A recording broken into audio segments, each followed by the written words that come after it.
Buenas tardes a todos, bienvenidos. Ya es la segunda charla que vamos a hacer del grupo de coleccionistas. La primera se hizo en Salamanca y ahora pues hacemos aquí en Madrid. Entonces voy a hablar de cámaras fotográficas. Cámaras fotográficas, siempre hemos podido, casi siempre las noticias han estado sobre la fotografía, pero pocas veces se hablaba de los artilugios y demás que han hecho las fotografías o que se han empleado para obtener las fotografías. Entonces aquí voy a intentar transmitir un poco la idea de las primeras cámaras, de las primeras fotografías. Las primeras cámaras, antes de la fotografía, pues ya se empezó con aparatos que se empleaban principalmente los pintores, la cámara lúcida o la cámara oscura. La cámara oscura, tomábamos la imagen aquí y transmitía aquí había un espejo que reproducía la imagen en la parte superior en un cristal esmerilado. Se empleaba simplemente para copiar y eran por los pintores quienes utilizaban. Pero claro, esto aplicado a la imagen, pero no se llegó a ser fotografía hasta que se pudo impresionar la imagen, fijar la imagen, porque sí, se hacían ya en 1822, Mierse había sacado fotografías, pero había intentado con betún de urea fijar la imagen. Todo esto no se lograba perfectamente. Entonces era Mierse era investigador y era una persona muy preparada, pero ya se unió a Daguerre. Daguerre era un pintor o era una persona que también sabía de imagen, pero tampoco habían podido llegar a fijar. Y fue ya, estuvieron un tiempo juntos, pero ya 6 o 7 años después falleció Mierse y Daguerre siguió con la idea de fijar la foto. Y fue la fotografía el 19 de agosto de 1839, cuando ya presentó en la Academia de las Ciencias de París el invento, pero ya con la aplicación y lo que es cuando empieza realmente a llamarse fotografía. Fue el daguerrotipo, le llamó daguerrotipo, que era sobre una placa de cobre o de plata, con un aspecto brillante, y ahí es donde ya empezó la fecha ya posterior. Esto es también el daguerrotipo. Aquí tenemos el daguerrotipo. Lo que sí quiero decir que todas las cámaras y todo lo que las imágenes que tienen aquí son lo que son de la colección Moore, o sea, que son cámaras que están, que no es de ninguna revista ni es de ningún sitio, son pertenecientes a la colección Moore como tal.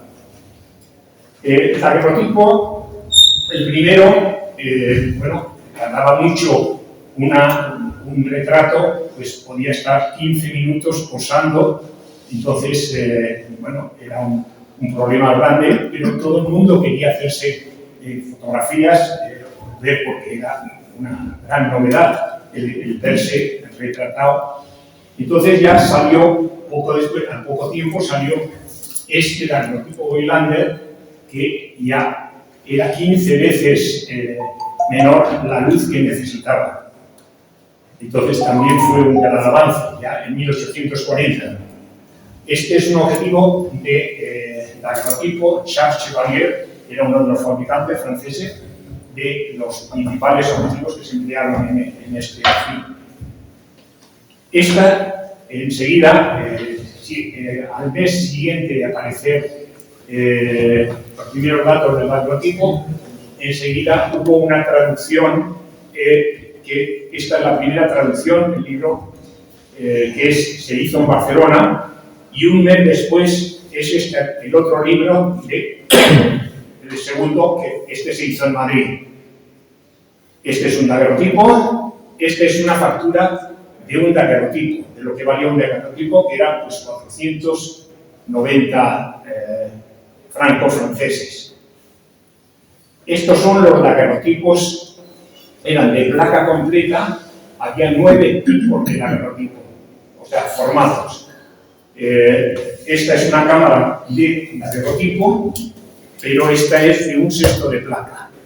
Era por la forma que tenía. Después, bueno, había 9, pero luego también yo podría decir que había uno décimo ya que fue posterior, pero que eran los daguerrotipos estereoscópicos. Estos son también daguerrotipos, principalmente eran retratos, y hay muy pocos de paisajes. En Francia, en Inglaterra, en todos estos sitios hicieron mucho. En España, pues también, pero se han encontrado muy pocos, o sea, sobre todo de los primeros. Hay mucha dificultad para ello. También cuidaban mucho la presentación. Estas son las cajas donde estaban guardados los daguerrotipos. Claro, la luz le afectaba, con el tiempo le afectaba, y la conservación, si estaba en la oscuridad, todo esto pues también era, se mantenían mucho mejor. Pero luego, claro, después el daguerrotipo era costoso, era laborioso, pero empezaron también ya a hacer más popular el sistema. Pero en vez de ser sobre placa de cobre o placa de plata, lo hicieron sobre placa de chapa. Entonces esto, pues normalmente en las ferias pues se utilizaba mucho, era el ferrotipo. Era una versión mucho más económica y aquí pues, tenemos una época que normalmente se utilizaba también para hacer fotografías a los muertos también, y entonces sobre todo los niños muertos en una época. El calotipo, al poco tiempo, salió ya lo que es el negativo, lo que hemos conocido como negativo. Fue muy rápido. Este es el calotipo de Talbot. Esto es una réplica porque solo existe una cámara de estas características original. Entonces ya esta sí que es original, y esta es el negativo, era utilizado con papel foto, y entonces ahí lo que sí, los primeros tenían una calidad bastante deficiente y seguía teniendo más aceptación el daguerrotipo. Luego vino el collodion húmedo, la Dubroni, que viene con todos los líquidos. Este es un laboratorio de lo que se llevaba. Estas son las placas para emulsionar. Este es otro de los laboratorios. También, aquí son Dubronis. Había diversas. Y esta era también el collodion, pero una cámara de 30 o 40, y todo el equipo que llevaban en el carbonato, que era todo esto, o sea, tiene 2 metros de largo, y entonces se utilizaban. Este es un objetivo que tiene más de medio metro, pero que se empleaba en esas cámaras. Esta es la cámara de paisajes, que iban cargados con ello, que es esta. Y aquí en los laterales lleva todos los componentes, porque claro, el collodion el collodion húmedo se tenía que una vez que se sacaba, se tenía que impresionar enseguida. Bueno, las cámaras estereoscópicas, que anteriormente hemos hablado, y además Yolanda ha hecho una exposición muy buena. Entonces, estas son diversas. Esta es la Lancer, una cámara, la primera cámara estereoscópica. Después contaré alguna historia sobre ella, o sea, después. Esta es una ROS inglesa, este es el obturador que llevaba la cámara estereoscópica. Este es cuidaban mucho la presentación, sobre todo en aquella época. Están los visores estereoscópicos. Este es un visor también, este es otro visor muy elegante. Y esta se dice que es una cámara estereoscópica, pero la más erótica de todas las que han hecho. O sea, la presentación es la fotoesfera. La fotoesfera es, bueno, hicieron varias cámaras, aunque estereoscopia está solamente esta, pero estas son también de distintos formatos, pero tienen una columna para el obturador. Cámaras panorámicas. Cámaras panorámicas. Esta es una de las cámaras más difíciles de encontrar y más raras de todas las que hay en la colección. Esta se llama Sutton, es de 1862. Esta tiene la cámara, o sea, la placa, son curvadas. Son curvadas, entonces, pero tiene una característica que en el centro tiene agua y el lateral, o sea, en la parte delantera hay una lente y en la parte trasera hay otra lente y en el centro agua. Pero la placa es bastante alargada y entonces para que al centro llega antes la luz, y entonces esto retrasaba un poco para que fuera uniforme la luz en toda la placa. Esta además, esta la compró en una subasta en Christie's, mi hija. Además, se da la característica de que fue a la subasta, logró, se adjudicó la cámara y al día siguiente, pues una persona también que había intentado comprarla, pero que había intentado comprarla por teléfono, fue una puja bastante alta, pero nos ofreció 3 veces lo que nos había costado.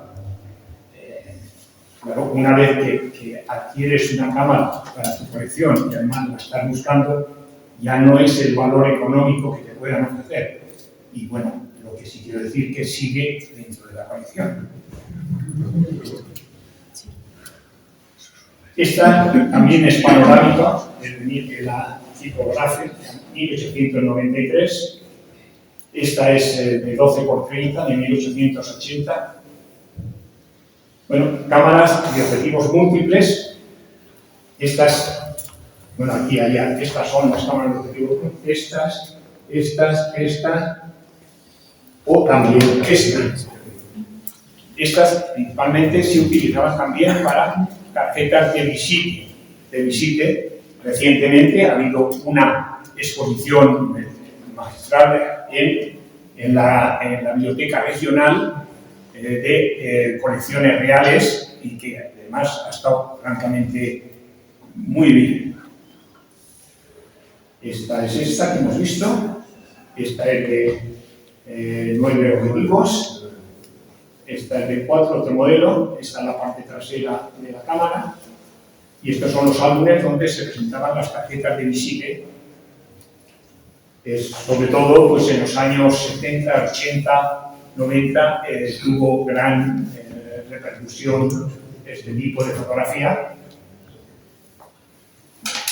Bueno, Kodak, aunque en las charlas que ha habido anteriormente se ha hablado mucho de Kodak, Jesús ha hablado mucho y muy bien, pero para mí, George Ashman, para mí ha sido la persona de la fotografía más importante de todos los tiempos, por su forma, y Kodak ha sido la empresa más importante también que ha habido. Kodak, bueno, se ha dicho mucho, pero aunque se podría hablar mucho sobre Kodak. Esta es la Kodak original. Kodak original es original en todos los aspectos. Esta Y esta es la fotografía que hacía esta Kodak. Esta cámara era 100 fotografías que podía hacer, se vendía la cámara con el carrete puesto y una vez que se tiraban esas fotografías se enviaba a Rochester y la revelaban y la mandaban otra vez cargada. La frase más que Kodak, que John Eastman puso, es: usted dispara, nosotros hacemos todo lo demás. Fue la popularidad de la fotografía. Hasta entonces todo eran cámaras grandes, se tenían que trasladar y entonces pues esto pudo llegar pues, mucho más fácil, aunque era costoso también el revelado y todo el envío, pero sí que ya empezó a la fotografía porque hasta ahora solo eran profesionales que pudieran utilizar las cámaras. Esa es también la foto. Este era el reverso de la foto, cómo venía. Esta es todas las cámaras, sobre todo en el siglo XIX, de Kodak. Cámaras Folger o plegables. Estas son la escenografía que pues, para los exploradores iban porque ya también apuntaban poco. Y esta es la Folding Pocket Kodak 1897. Hasta entonces no tenían que ser placas, pero ya salió el rollo fotográfico y es la que podíamos cargar a la luz del día. Entonces ya con esto podríamos ya era más fácil utilizarla. Bueno, aquí podemos decir cámaras ocultas, cámaras espía, cámaras o sea, tenemos la fotocarnet de Kruger de 1868. Esta es una cámara de corbata. Esta es el interior de la cámara de corbata. Esta es la fotorrevólver de Navier de 1882. Lo que sí, pues, casi eran cámaras intimidatorias, porque claro, ir a hacer una fotografía con un revólver, bueno, pero de todas formas, hasta 1952 se siguieron haciendo cámaras y la última que hicieron fue una mamilla, pero que la empleaba la policía japonesa, pero como, y después, pero ya digo que eran como para asustar un poco. Esta es una cámara de sombrero. Esta es cámara de bolso. Pues aquí tenemos el objetivo, aquí tenemos el visor y llevamos una serie de placas. Esta también es cámara de bolso. Este es la Buki. Esta es una cámara estereoscópica. Es estereoscópica, pero principalmente estaba para la mujer, entonces teníamos, o sea que estábamos leyendo y el efecto, o sea, los objetivos se iban para allí y entonces disparábamos. O sea que esta es también de libro, esta es de libro y esta es la Steam de 1886, también esta salía, el objetivo es este. Aquí se cargaba y tiene 8 discos, 8 fotografías, que el objetivo salía por el ojal de la camisa y aquí, con una cuerda o con algo que nos llevaba al bolsillo, íbamos estirando y íbamos disparando. O sea, pasaba, pues bueno, desapercibida, aunque hace bastante ruido. O sea, hoy no sé. Esta es la Jumel de Nikkor, de 1866. Esta lleva 50 placas. Con esto fotografiamos aquí y con esto veíamos. Entonces era el colodión de 40 por 40. Esta es la estereobinocle, que también son de placas de 4,5 por 6. Entonces con una fotografía y con otra veíamos el campo a fotografiar. Esta es la Lancaster, es reloj, se pliega, pero es 4x5, esta también es muy rara, de 1866. Bueno, cámara detective, Hortensia nos ha hablado muy bien de todo el tema de la detective. Estas son ya las que, todas ellas son detectives. Después hay otra vitrina con otra también, con las otras también ya de color negro.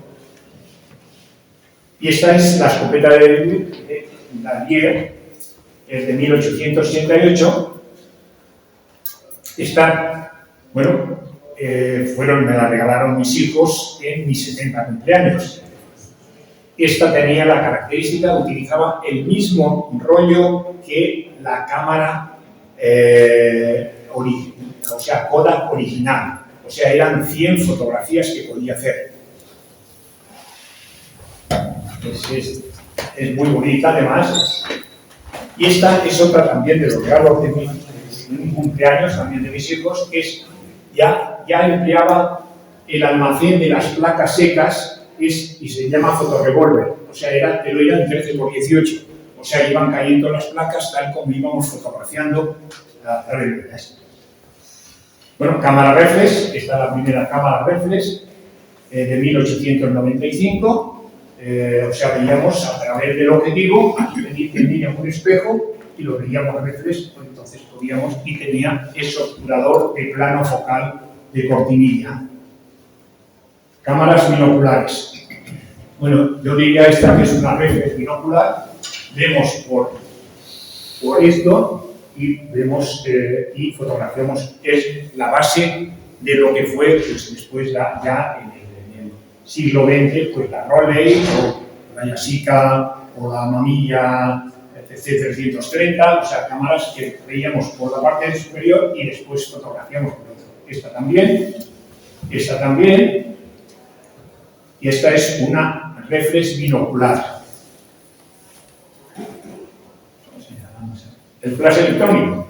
Claro, el flash electrónico, conocemos que los disparos, pero ya en 1865 ya había un flash electrónico. Era una mecha que consumía, aquí se daba cuerda, iba saliendo y la luz que se aumentaba al reflejarse en la pantalla.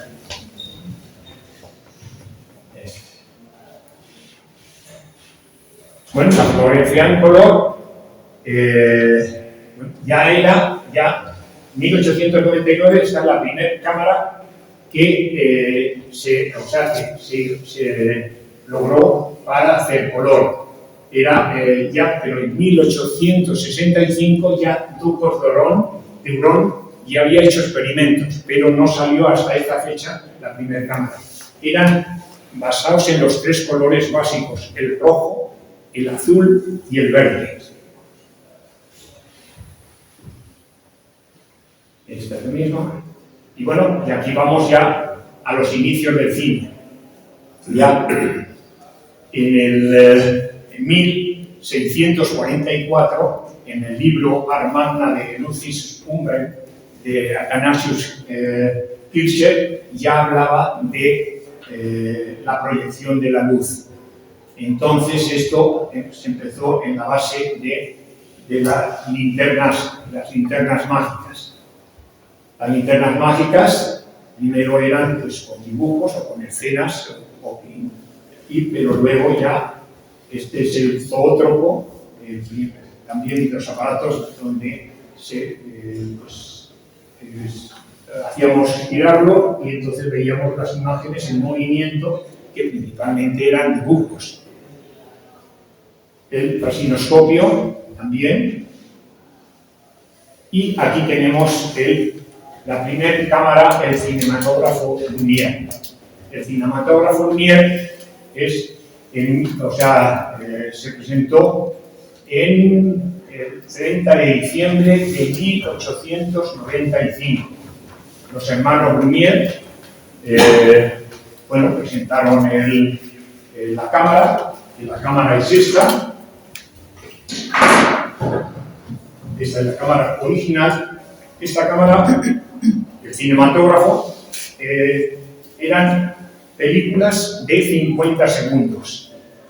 Se tenía que dar la velocidad con la manivela y entonces íbamos filmando.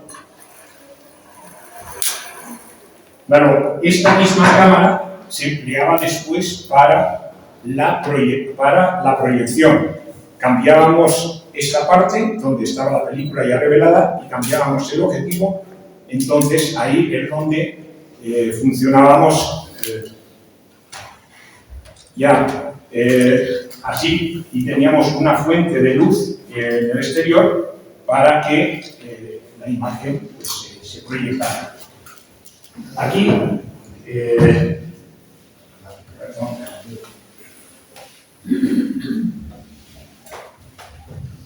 aquí en España, bueno, hay esta cámara y después esta es la de proyección. Esta se cambia el objetivo y aquí es donde se colocaba la película. Y entonces pues se seguía con la manivela dando la velocidad de proyección que queríamos, o sea, la misma manivela. Aquí tenemos. En España se dice que fue Gimeno quien realmente hizo la primera película en España.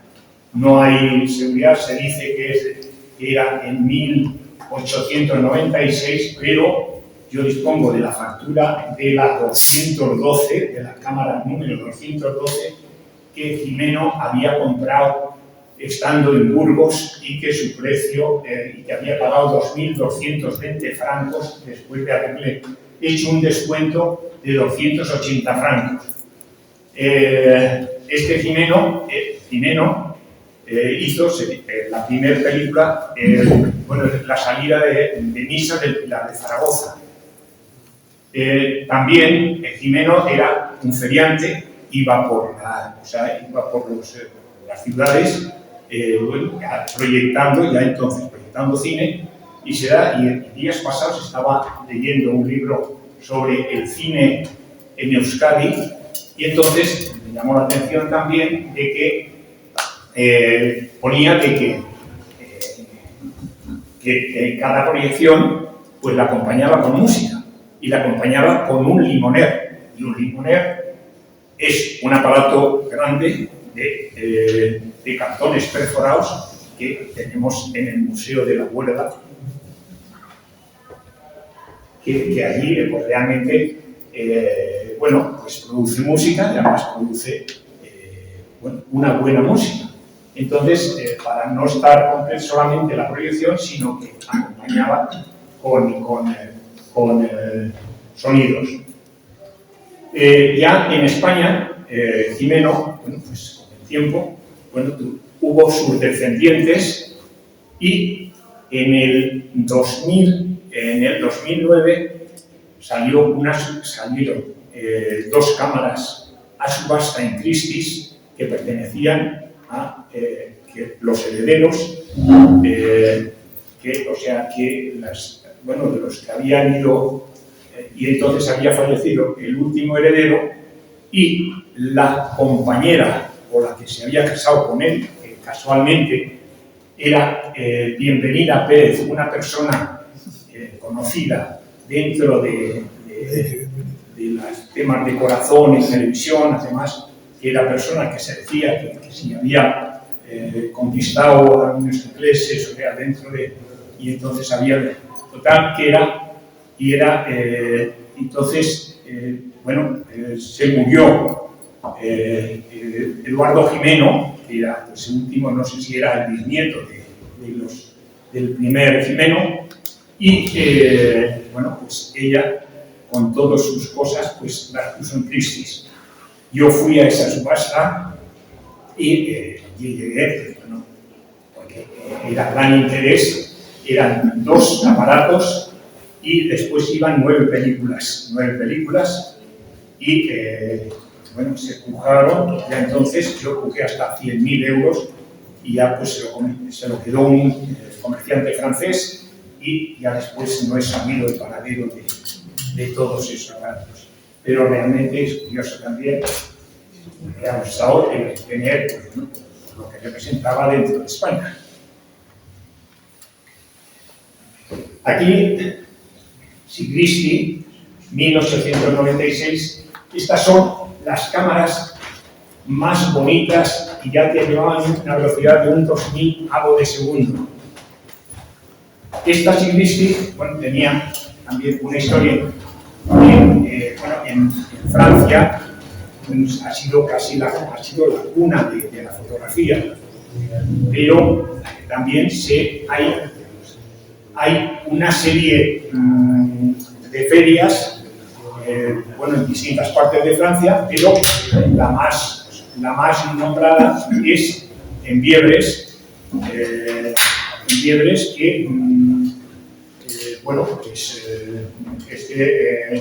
es la feria donde nos juntamos el primer domingo de junio y donde es como el Rastro en Madrid, pero todo puestos de fotografía.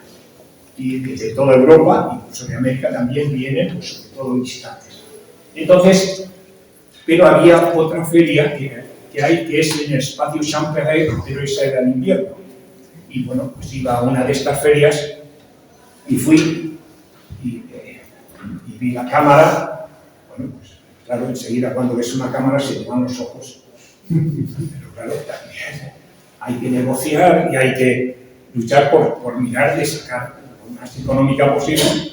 Y entonces había una persona que tenía la cámara en el día y empezamos a discutir el precio y claro, estuvimos pues, más de una hora hablando del precio. Y entonces ya nos convencimos y exactamente pues cerramos el trato. Pero entonces eran francos franceses y yo había hecho mal la cuenta anteriormente con el dinero que llevaba. Claro, me faltaba, o sea, después me faltaban, pues no sé si 50.000 pesetas. Y pues yo claro, me puse rojo, digo, joder, después de discutir tanto, y dije que no se la puedo comprar. Entonces me vio el que me ponía, total, que dice, dice, llévese usted la cámara. Y si usted me envía una transferencia, como sea, y pues si usted no me conoce a mí. Y me llama. O sea, y así hice. Llegué, me llevé la cámara y enseguida se la vendí. Y resulta que después hemos sido amigos, seguimos siendo amigos, y las mejores cámaras que tengo, incluida la Dancer, que es fue el quien me las puso. O sea que las mejores cámaras y las más representativas fueron estas. La cámara de galería es esta, 890. Newman Guardia. Newman Guardia en España no había, o sea que yo conozca, no había fabricantes en el siglo XIX, o no he conocido ningún fabricante así. Entonces, aquí una empresa que tuvo gran éxito en Inglaterra, Newman y Guardia. Newman era un investigador inglés y Guardia era un fotógrafo español. Esto era en 1898 cuando fundaron la empresa, pero Guardia murió a los 7 u 8 años y fueron pocas las cámaras que hicieron. Ya entonces posteriormente siguieron comercializando. Y esta cámara, aunque ella pasa ya es del principio del siglo XX, también, en una ocasión salí en televisión en el año 1979 en un programa que era de José María Íñigo, Se compra, se cambia, se vende. Entonces yo había escrito que quería comprar cámaras antiguas. Entonces era un programa en directo y dije de una serie de cámaras y entré y me empezaron a ofrecer cámaras me ponía por teléfono y le decía pues, más o menos cuánto podía valer. Total que me llaman y me ofrecen esta cámara. Y yo, seguí, pero no hice, yo ofrecí no le pareció bien, pero había un cliente que yo tenía puesto en el rastro en la Plaza Vara de Rey, entonces pasaba continuamente, pues, y era cliente, pero yo no sabía quién era él, quién me había ofrecido esta cámara. Total que pasaron 2 años, pasaron 3 años, y un día me ofrece, una persona me dice, oiga, digo, tengo unas cámaras que yo le quería vender a usted, si a usted le interesa. Era en el barrio Salamanca, fui allí, le vi las cámaras, compré las cámaras, y me dice, oiga, dice, ¿no le interesa a usted una cámara antigua? Digo, vamos a verla. Digo, pues puede interesarme. Y entonces me sacó la cámara.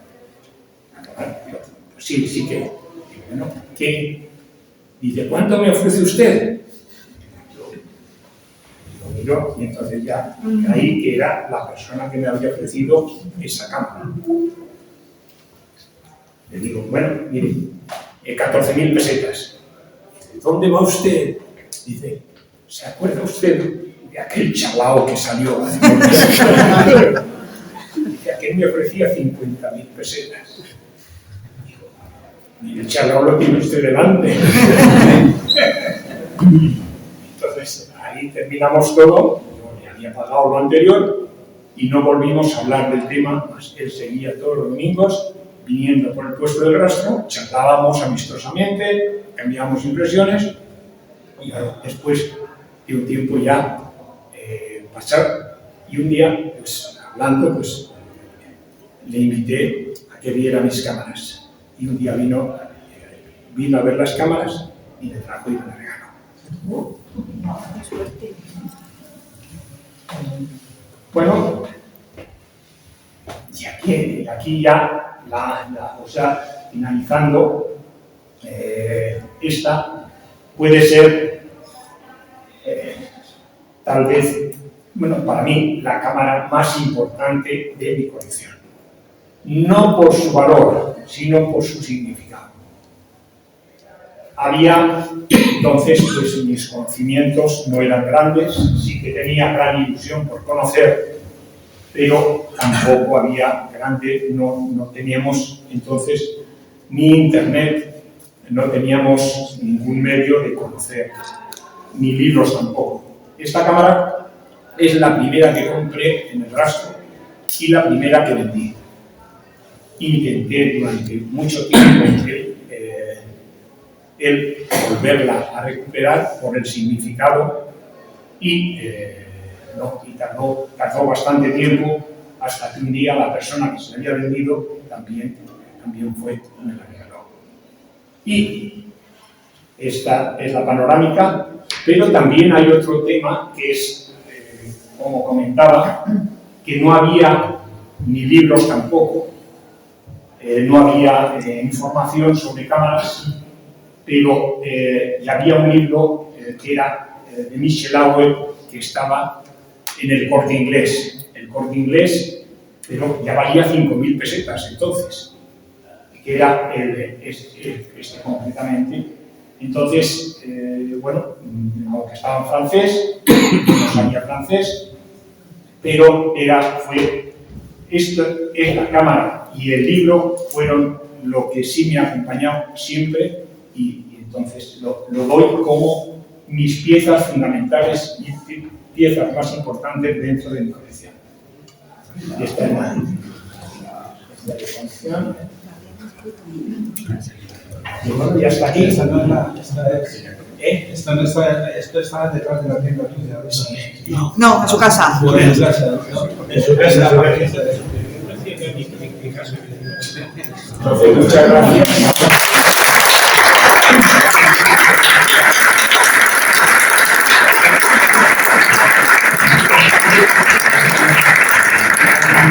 Si hay alguna pregunta, alguna cosa que...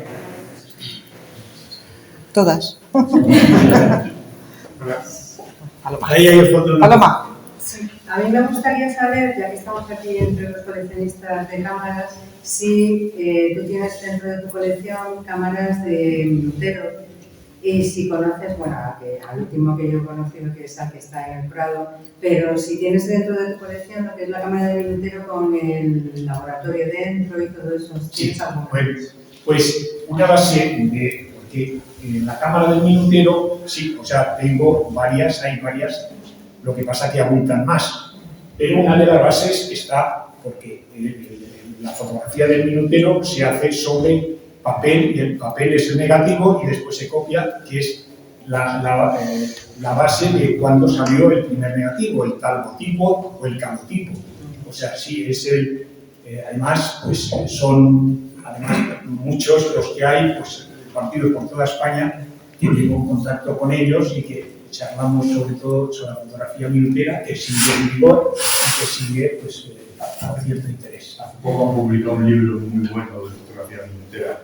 Sí, hay, o sea, sí, había también hubo un libro que era de la revista Cíclope de Francia, que también, sí, exacto. ¿Estuviste la semana pasada? ¿Cómo? Que si estuviste en la feria la semana pasada. Estuve yo. Ah, tú estás tú. Es que no vamos a repetir. Oye, José Luis, ¿y en qué fecha paras de coleccionar? ¿O la fecha es hoy? No, la fecha, la verdad es que sigo con la misma intención que cuando empecé. Pero claro, tengo, y además estoy orgulloso de ellos, que están mis hijos, está Bárbara y está Sergio, que continúan con todo. No, pero yo me refiero fecha de equipos. De equipo, hasta 1960, anteriores. No. O sea, que todo lo que... O sea, que mañana sacan la historia de fotografía, y si sale algo que es especial digital, y también, o sea, que todo un poco la historia de la fotografía, hasta no sé, pero voy a continuar.